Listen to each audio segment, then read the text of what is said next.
Going na rin sila, no? Installation ng mga top bars para sa second floor. Alos yung bottom, tapos na hanggang dun. Ngayon, nag-ano na sila ng top bars.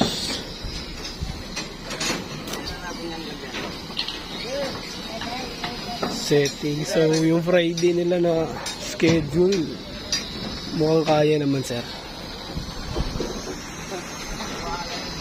Ayan. So, nakalatag na yung mga top bars. Ito, nakakabit na lang, no?